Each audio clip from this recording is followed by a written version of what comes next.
اوہ جی، کیونکہ یونگ کبھی بھی اپنے وسیع اور پیچیدہ خیالات کا کوئی مختصر خلاصہ پیش کرنے کے قائل نہیں تھے، وہ اسے مصنوعی سمجھتے تھے۔ تو مجموعی طور پر یہ تعارف ہمیں ایک ایسی کتاب کے لیے تیار کرتا ہے جو صرف واقعات یا کامیابیوں کا ریکارڈ نہیں ہے، بلکہ ایک فرد کی اندرونی کائنات، اس کے خوابوں، اس کے روحانی تجربات، اس کی نفسیاتی دریافتوں کا ایک بے حد ذاتی اور گہرا عکس ہے۔ بالکل، اور یہ تعارف ہمیں سوچنے پر مجبور کرتا ہے، کسی کی زندگی کی کہانی کو سمجھنے کے لیے اصل چیز کیا ہے؟ کیا باہر کی دنیا میں پیش آنے والے واقعات کی فہرست زیادہ اہم ہے، یا پھر ان واقعات کے نتیجے میں فرد کے اندر جنم لینے والے تجربات، احساسات اور تبدیلیوں کی گہرائی؟ یہ کتاب اور یافے کا یہ تعارف بلا شبہ دوسری چیز یعنی اندرونی تجربات کی بنیادی اہمیت پر زور دیتا ہے۔ تو آج ہم کارل یونگ کی خود نوشت یادیں، خواب، عکس کے بالکل آپ کہہ لیں ابتدائی حصے پر بات کر رہے ہیں، پیش لفظ اور پہلا سال۔ جی، یہ وہ حصہ ہے جہاں یونگ اپنی زندگی کے وہ اولین بعض اوقات دھندلے سے ٹکڑے یاد کرتے ہیں۔ اور یہ صرف یادداشت نہیں ہے نا، یہ تو جیسے اندرونی تصویریں ہیں، کچھ احساسات، علامتیں۔ بالکل، اور یہی چیزیں بعد میں ان کے نفسیاتی کام میں، ان کی تھیریز میں بار بار سامنے آتی ہیں۔ تو آج کی یہ گفتگو ایک طرح سے یونگ کے بچپن کی اس اندرونی دنیا میں جھانکنے کی کوشش ہے۔ ہاں، سمجھنے کی کوشش ہے کہ وہ پہلی ہلچل کیا تھی، وہ دنیا جہاں خواب اور تنہائی شاید باہر کے واقعات سے بھی زیادہ اہم تھے۔ مقصد ان بنیادوں کو سمجھنا ہے جنہوں نے پھر یونگ کی ساری زندگی کی نفسیاتی کھوج کو راستہ دکھایا۔ بالکل، وہیں سے شروعات ہوئی۔ اچھا، یونگ کا ایک بنیادی خیال یہ بھی تھا کہ زندگی جو ہے وہ اصل میں لاشعور کا خود کو جاننے کا عمل ہے۔ جی ہاں، اور اسی لیے وہ کہتے تھے کہ کسی کی زندگی کو سمجھنا ہو تو سائنس شاید اتنی مددگار نہ ہو جتنی اسٹوریا یعنی متھ ہو سکتا ہے۔ صحیح، انہوں نے وہ رائزوم والی مثال بھی دی تھی۔ ہاں، وہ زمین دوز تنا، کہ اصل زندگی تو نیچے چھپی ہوئی جڑ میں ہے، اوپر جو دکھتا ہے وہ تو بس عارضی ہے۔ دیکھیں، میتھ یونگ کے لیے اس لیے اہم تھا کہ وہ مانتے تھے کہ یہ انفرادی سچائی کو، اس گہرے ذاتی تجربے کو سائنس کے مقابلے میں بہتر انداز میں بیان کرتا ہے۔ کیونکہ سائنس تو عمومی اصول بناتی ہے، اوسط لیتی ہے، بالکل، جبکہ متھ اندرونی حقیقت کی اس سبجیکٹیوٹی کی عکاسی کرتا ہے۔ یونگ کے لیے اصل اہم لمحے وہی تھے جب ان کے اپنے الفاظ میں لافانی دنیا اس عارضی دنیا میں داخل ہوتی تھی، یعنی جب کوئی گہرا اندرونی تجربہ ہوتا تھا۔ جی، کوئی خواب، کوئی شدید احساس، کوئی بصیرت۔ اور ان کی کچھ ابتدائی یادیں ہیں بھی بڑی دلچسپ، بلکہ عجیب بھی۔ کون سی والی؟ جیسے وہ پرام میں لیٹے ہوئے تھے اور سنہری دھوپ پڑ رہی تھی، اس کا احساس، دودھ کی پہلی خوشبو، یا وہ ایلپس کا پہلا نظارہ، اور جھیل سے خاص لگاؤ، اور وہ جو رائن آبشار سے بہہ کر لاش آئی تھی، ہاں، وہ واقعہ بھی۔ یہ تو کافی شدید بات لگتی ہے ایک بچے کے لیے۔ یقیناً، بظاہر یہ عام سی یادیں لگتی ہیں، لیکن یونگ کے لیے یہ بہت معنی خیز تھیں۔ دھوپ، خوشبو، یہ ابتدائی حسی بیداری ہے۔ اچھا، ایلپس، جھیل، یہ فطرت سے گہرا، شاید روحانی تعلق دکھاتا ہے۔ اور لاش والا واقعہ؟ وہ شاید موت سے، اسرار سے، زندگی کے ان پہلوؤں سے پہلا سامنا تھا جنہیں ہم عام طور پر بچوں سے دور رکھتے ہیں۔ تو یہ صرف بیرونی واقعات نہیں تھے، یہ اندرونی معنی سے بھرپور تجربات تھے۔ صحیح۔ اور اسی دوران بیرونی دنیا میں بھی چیزیں ہو رہی تھیں، جیسے ان کے والدین کی علیحدگی۔ اس کا کیا اثر ہوا؟ اس کا بھی گہرا اثر ہوا۔ وہ لکھتے ہیں کہ اس سے عورت کے تصور کے ساتھ ایک ناقابل اعتمادی کا احساس جڑ گیا، اور باپ کے ساتھ اعتبار تو تھا مگر ساتھ میں ایک بے بسی کا تاثر بھی۔ اچھا، اور اسی زمانے کا وہ مشہور، بلکہ کہنا چاہیے بدنام زمانہ خواب بھی ہے، وہ فالس والا۔ اوہ ہاں، وہ بہت ہی طاقتور خواب ہے۔ ایک زیر زمین کمرہ، قبر جیسا، بیچ میں سرخ قالین، آگے ایک سنہری تخت، اور تخت پر وہ عجیب سی شے، ستون جیسی، گوشت کی، بغیر چہرے کے، بس ایک آنکھ اوپر۔ بالکل، اور پھر ماں کی آواز آتی ہے، ہاں بس اسے دیکھو، یہ آدم خور ہے۔ سوچیں ذرا اس کا اثر ایک بچے پر۔ یہ تو واقعی ذہن ہلا دیتا ہے۔ اور اسی طرح وہ جیزوٹ پادری والا خوف بھی تھا۔ جی، تو ینگ کے لیے یہ چیزیں، یہ خواب، یہ خوف، یہ صرف بچپن کی باتیں نہیں تھیں. نہیں، یہ کیا تھی پھر؟ یہ لاشعور سے براہ راست ملاقاتیں تھیں. یہ وہ پریما مٹیریا تھا، وہ خام مال، وہ بنیادی تجربات جن سے انہوں نے بعد میں اپنے نفسیاتی نظریات بنائے. اچھا، تو یہیں سے سب شروع ہوا؟ ایک طرح سے ہاں. خواب کی علامتیں، قبر، پردہ، تخت، وہ پراسرار شے، آدم خور کا لفظ، یہ سب ان کے لیے ایک گہرا ذاتی راز بن گیا، ایک بوجھ جسے وہ کسی سے کہہ نہیں سکتے تھے. شاید اسی رازداری اور تنہائی کے احساس نے انہیں وہ لکڑی کا چھوٹا سا مجسمہ، مینیکن، بنانے پر اکسایا؟ ہو سکتا ہے. وہ رسم بھی بہت دلچسپ ہے، اسے پینسل کیس میں، اٹاری میں چھپانا، اور ساتھ میں وہ کالا چکنا سا پتھر رکھنا اور وہ خفیہ زبان میں لکھے ہوئے تومار. جی، اور اس سے انہیں تحفظ کا احساس ملتا تھا. یہ صرف ایک بچے کا کھیل نہیں تھا، یہ ینگ کی نفسیات کی ایک ضرورت کو ظاہر کرتا ہے کہ باہر کی دنیا کی الجھنوں کے بیچ ایک خفیہ، محفوظ، اپنی اندرونی جگہ بنائی جائے.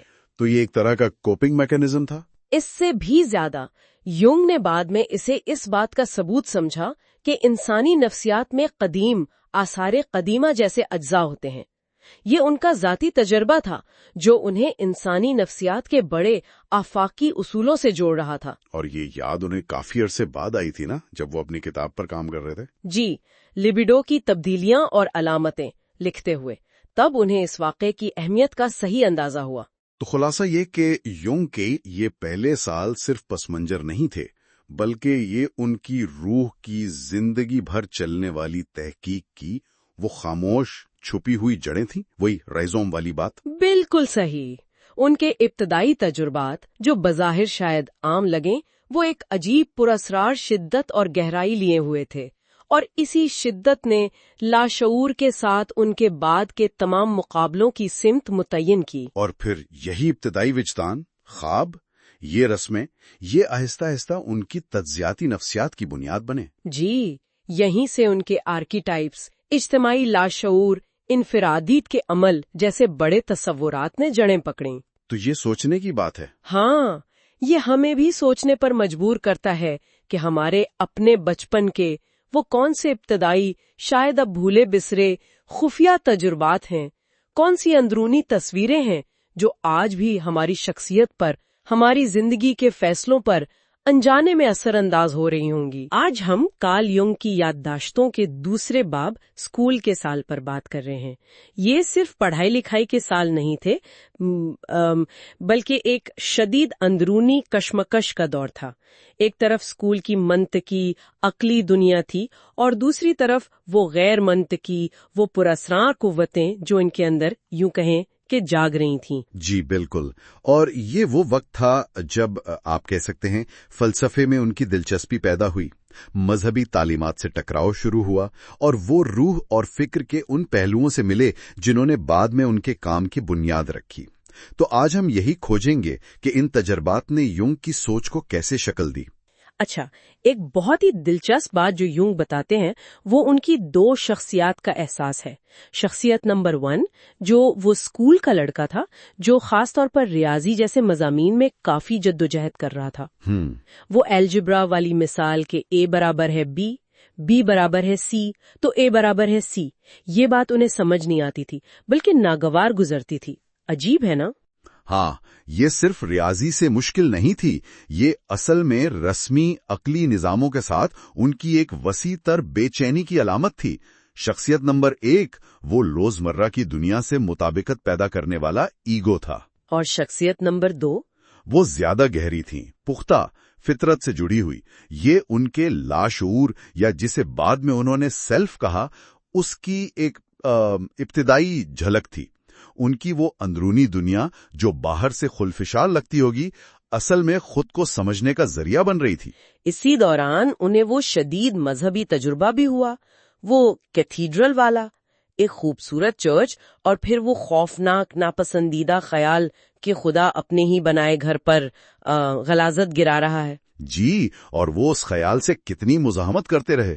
بالکل، لیکن جب آخر کار انہوں نے ہمت کی تو سزا کے بجائے انہیں ایک عجیب سی راحت اور آپ کہہ سکتی ہیں فضل کا احساس ہوا. یہ کیسے ہوا؟ اتنی بھیانک سوچ اور نتیجہ اتنا مثبت؟ دیکھیں، یہ یونگ کے لیے ایک بہت اہم موڑ تھا۔